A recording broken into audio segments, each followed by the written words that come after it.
Χαίρετε παιδες, Στάθης εδώ. Ζάκ εδώ. Λοιπόν, σήμερα θα μιλήσουμε για μια πολύ ωραία animation σειρά που είχε βγει το 2019. Η σειρά λέγεται Primal και η υπόθεση είναι πάρα πολύ απλή, παιδιά. Είναι ένας πρωτόγονος στην πρωτόγονη γη και συναντιέται τυχαία με έναν δεινόσαυρο. Με έναν θηλυκό δεινόσαυρο Που έχει παιχτεί ένα γενικό σκηνικό που δεν θα πούμε βέβαια για να μην κάνουμε και spoil προφανώς. Ακριβώς. Αλλά θα σας συγκλονίσει πιστεύω αν παρακολουθήσετε τη σειρά. Θα μείνετε πιστεύω έκπληκτοι. Okay. Και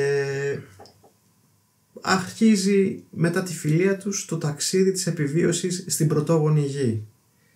Μέσα από αυτό το ταξίδι θα δείτε σίγουρα έτσι μια έντονα, βασικά θα δείτε έντονα συναισθήματα που δεν μπορείς να πεις με λέξεις, αλλά όλες οι κινήσεις των χεριών και το βλέμμα των πρωταγωνιστών βασικά θα σας καθυλώσει ιδιαίτερα, δηλαδή θα μείνετε αρκετά έκπληκτοι όπως είπα και πριν. Εμένα προσωπικά με στιγμάτισε αυτή η σειρά, γιατί παρόλο που δεν μπορούσαν να μιλήσουν, καταλάβαινα μέσα από αυτούς τον πόνο, την αγωνία, την ανάγκη που έχουν για επιβίωση, και στην ουσία αυτό που με εντυπωσίασε πάρα πολύ ήταν που δεν μιλούσαν καθόλου. Δηλαδή αυτά που λέγανε ήταν δηλαδή κάτι ουρλιαχτά που ξέρετε, ξέρω εγώ, για να εκφοβήσεις κάποιο άγριο ζώο και λοιπά, όπως κάνουν τα άγρια ζώα, okay. Και όλο δηλαδή αυτό, η σειρά ήταν βασισμένη ξεκάθαρα στα συναισθήματα που εκφέραν οι πρωταγωνιστές, είτε με βλέμμα, είτε με κινήσεις χεριών, είτε με αντιδράσεις, είτε ξέρω εγώ, όπως μπορείτε να φανταστείτε, ξέρω εγώ, καθένας. Όπως είπε και ο Ζήσης, δεν υπάρχουν διάλογοι στη σειρά. Μόνο ακομαχητά, ξέρω εγώ, ναι. Μόνο γιατί είναι πρωτόγονος, άλλος δεν μιλάει, ας πούμε. 10 επεισόδια πρώτη σεζόν, άλλα 10 επεισόδια η δεύτερη σεζόν, 20 λεπτά επεισόδια. Βλέπονται πολύ άνετα, πολύ τσακ. Πολύ γρήγορα. Δηλαδή μέσα σε, τι να σου πω τώρα, 4 ημέρες, 5 βαριά, ναι, το βλέπεις όλο. Ναι. Και έχει τόσο καλή ροή, δηλαδή μέσα τα επεισόδια αυτά, που το βλέπεις το ένα μετά το άλλο στο μπαμ. Δηλαδή εγώ όταν το είχα ξεκίνησα από το πρώτο επεισόδιο, εντάξει, okay, και πότε πήγα στο 7 επεισόδιο δεν πήρα χαμπάρι, δεν πήρα πρέφο, φίλε. Γιατί ξεκίνησα νομίζω 3 η ώρα να το βλέπω και ξαφνικά βλέπω το ρολόι, ξέρω εγώ, 8 η ώρα. Και λέω, τι είναι, φίλε, πέρασαμε από 5 ώρες, ξέρω εγώ, τι διάλογο, ξέρω εγώ, τι έγινε εδώ. Δηλαδή βλέπετε ευχάριστα, η ροή της πλοκής είναι τρομερή, δηλαδή η ροή του κυλάει πάρα πολύ καλά, είναι τρομερό. Και έχει μέσα πολύ πράγμα, δηλαδή που πιστεύω θα αρέσει στο περισσότερο κοινό. Εσύ τι πιστεύεις αυτό? Είναι μια σειρά που δεν έχει γίνει γνωστή και γι' αυτό θέλαμε να την κάνουμε review αυτήν την σειρά. Ναι. Είναι ένα μικρό διαμαντάκι το οποίο θα ήθελα να τη δει κόσμος, ας πούμε, εδώ στην Ελλάδα. Είναι τέτοιο, ένα ακατέργαστο διαμάτι, μπορώ να πω. Εν τω μεταξύ η σειρά δεν είναι για παιδάκια, άσχετα άμα είναι ένας δεινόσαυρος και ένας πρωτόγονος. Όχι, έχει πολύ βία μέσα. Έχει πολύ αίμα, βία, πάρα πολύ αίμα. Ναι. Πολύ αίμα, οπότε δεν το συνιστώ σε παιδιά με την καμία. Δηλαδή το όριο ηλικίας πρέπει να είναι άνω των 16. Ναι, άνω των 16 σίγουρα, γιατί οι σκηνές βίας είναι πολύ σκληρές. Πολύ σκληρές εικόνες. Γιατί μην μιλήσουμε τώρα για το τέλος, ας πούμε. Καλά, δεν χρειάζεται να πούμε για το τέλος. Δεν θα πούμε τίποτα για το τέλος. Okay. Αλλά είναι ωραίο τέλος για μένα. Προσωπικά για μένα είναι ωραίο τέλος. Εντάξει, με ξενέρωσε εμένα λίγο. Σου εξήγησε και τους λόγους που με ξενέρωσε. Γιατί έχω συνηθίσει λίγο να τελειώνω λίγο διαφορετικά και τέλειωσε κάπως. Εμένα όμως γι' αυτό ακριβώς το λόγο. Ναι, εντάξει. Μ' άρεσε το τέλος. Γιατί είναι κάτι διαφορετικό. Δεν ήταν κακό. Δεν ήταν κακό το τέλος. Απλά εγώ είμαι λίγο τύπος που. Ξέρεις, ρε παιδί μου. Θες κάτι πιο happy end. Πιο happy end, ναι, αυτό τώρα δεν ήθελα να πω τη λέξη για να μην ξέρω εγώ. Τέλος πάντων. Δώσω spoil. Αλλά εντάξει, ήταν καλό το τέλος. Εντάξει, η αλήθεια ήταν αυτή. Άφησε και ένα υπονοούμενο ότι πιστεύω ότι μπορεί να βγει και τρίτη σεζόν. Εγώ πιστεύω δεν θα βγει. Δεν θα βγει, θα κλείσει έτσι. Πιστεύω δεν θα βγει. Η σειρά τελείωσε το 22. Ναι.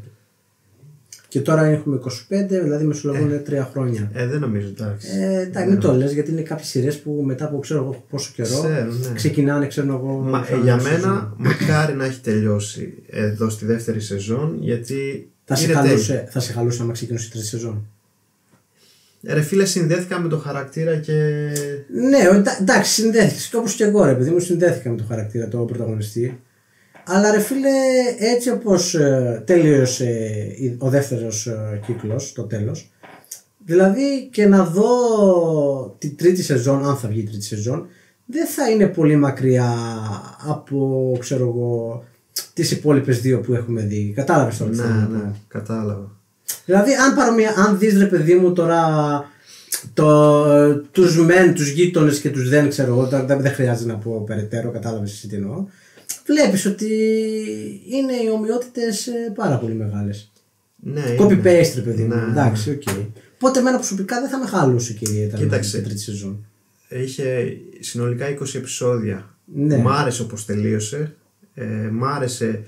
Όταν τελείωσε η σειρά, λέω αυτό ήταν. Ήθελα κι άλλο. Ναι. Καλό είναι αυτό όμως, αλλά μου άρεσε και έτσι όπως τελείωσε. Ναι. Αυτό. Για το animation τι έχεις να πεις? Του ταιριάζει αυτό το animation? Το animation είναι ακριβώς έτσι όπως έπρεπε να είναι. Φίλε. Ναι, και εγώ αυτό πιστεύω. Γιατί όπως είπαμε έχει να κάνει με πρωτόγωνα χρόνια, ξέρω εγώ κλπ. Και τα γραφικά δεν μπορούσε να ήταν καλύτερα. Δηλαδή ήταν μια ακριβής προσομοίωση στο τότε ρε παιδί μου. Πώς ήταν τότε. Ναι. Χρησιμοποιεί τις έντονες μαύρες γραμμές. Μαύρες γραμμές, ναι. Δεν είναι animation solo leveling ή Attack on Titan. Καλά τώρα ρε φίλε. Εντάξει, το πας πολύ. Είναι διαφορετικό styling. Δηλαδή. Αλλά του πάει γάντι, όχι απλά, του πάει γάντι. Οι φαν του Dragon Ball Z, δηλαδή φανταστείτε κάτι τέτοιο. Περίπου σε φάση animation Dragon Ball Z του 89. Εδώ να πούμε ότι το όνομα του πρωταγωνιστή είναι Spear. Ναι. Ο δεινόσαυρος δεν έχει όνομα. Δεν έχει όνομα. Άμα θέλετε μπορείτε να το βγάλετε εσείς κανένα πρόβλημα. Αλλά είχε φάσει όλο το ταξίδι της να κάνω ένα πολύ μικρό spoil. Πολύ μικρό spoil. Όχι spoil, μια σκηνή. Άντε κάτι, ναι. Ξέρεις που γέλασα πάρα πολύ, που πέθανε στο γέλιο. Που ξέρω εγώ όταν είχαν γίνει φίλοι και λοιπά και κυνηγούσαν μαζί ρε παιδί μου θυράματα για να φάνε και λοιπά. Και ο δεινόσαυρος του είχε το φαγητό και τα μέσα στο κρανίο και λέει. Του έδειχνε με τις κινήσεις των χεριών και λοιπά. Και λέει ρε μαλάκα, ξέρω εγώ, άσε με να φάω κι εγώ κάτι. Πεθαίνω στις πήρες, ξέρω εγώ. Και είχε πολύ φάση αυτό. Αυτό ναι, ήταν πολύ γαμάτο. Είχε πολύ γέλιο. Ναι, όντως. Αυτό μου άρεσε πάρα πολύ. Έβλεπε γούρνα τα μάτια και λέει όχι ρε πως υπάρχει νηστικός θα μείνω. Μέχρι να δέσουνε σαν φίλοι. Σαν φίλοι, περάσανε πολλά. Ναι, πέρασαν πολλά. Διαπυρός και σιδήρου που λέει. Και γενικώς το τι πέρασαν σαν επιβίωση αυτή. Α, καλά, ναι. Τι έχουν περάσει. Καλά. Ξέρεις ποιο. Άλλη σκηνή τρομερή. Τώρα πώς να σου το πω για να μην κάνω και spoil. Στο νερό, ξέρω εγώ. Ναι. Φοβερό. Ναι, μ' άρεσε και εμένα. Τρομερό σκηνή. Με άρεσε το 10, πώς του βάζεις? Με άρεσε το 10. Σου είχα πει, νομίζω ότι θα του βάλω ένα 8. 8. Και εγώ του βάζω ένα 8,5 στα 10. Παιδιά, δείτε τη σειρά αυτή γιατί αξίζει πάρα πολύ. Δεν θα χάσετε τον χρόνο σας. Είναι μια σειρά που είναι πάρα πολύ ωραία. Okay. Ναι, παιδιά, δείτε την. 10 επεισόδια κάθε σεζόν, 20 λεπτά. Μπαμπαμ θα τη δείτε. Μπαμπαμ, βγαίνει πολύ εύκολη. Δηλαδή σε 3-4 μέρες το πολύ, 5 ξέρω εγώ. Τόσο. Ισχύει.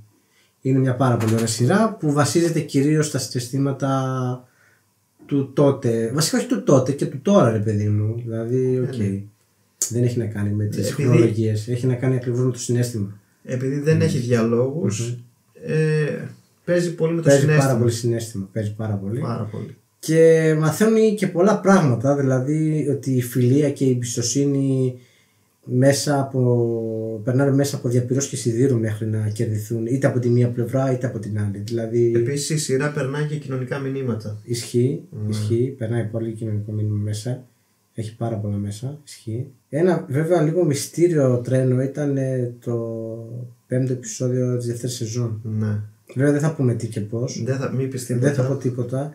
Η αλήθεια είναι ότι σε εκείνο το επεισόδιο δεν κολλούσε εσύ. Όποιος το δει αυτό το επεισόδιο, το 5ο επεισόδιο της δεύτερης σεζόν, να μας πει τη γνώμη του κάτω για ποιο λόγο μπήκε αυτό το επεισόδιο. Ναι, δεν μπορούσα να καταλάβω το λόγο. Δηλαδή τι ήθελε. Αυτό που ήθελε να πει ίσως είναι ότι στις δύσκολες στιγμές, ρε παιδί μου, ο πρωτόγονος εαυτός σου βγαίνει προς τα έξω για να μπορέσει να ανταπεξέλθει στις οποιασδήποτε συνθήκες. Εγώ αυτό έκλαβα έτσι σαν άνθρωπος. Να επιβιώσεις τη ζωή. Να επιβιώσεις σε όλες τις δύσκολες καταστάσεις. Εγώ αυτό πήρα από αυτό το πράγμα. Αυτό το επεισόδιο. Κάτι ήθελε να πει ο. Ναι, τώρα αν ήθελε να πει και κάτι πιο βαθύ, δεν το κατανόησα, όχι. Αλλά κατανόησα τη μία πλευρά του νομίσματος, ας πούμε. Λοιπόν, αυτό ήταν το βίντεο, παιδιά. Ελπίζουμε να σας άρεσε. Αν σας άρεσε το βίντεο, όπως είπε και ο φίλος μου ο Στάθης, κάντε like γιατί ομορφαίνει δεν παχαίνει. Και γράφει στο κανάλι και τον δύο φυσικά για να βλέπετε περισσότερα βίντεο. Θα έχω και τα link από το κανάλι του Ζήση κάτω στην περιγραφή του βίντεο σε περίπτωση που θέλετε να τον υποστηρίξετε. Αυτά παιδες, τα λέμε στο επόμενο βίντεο. Γεια χαρά.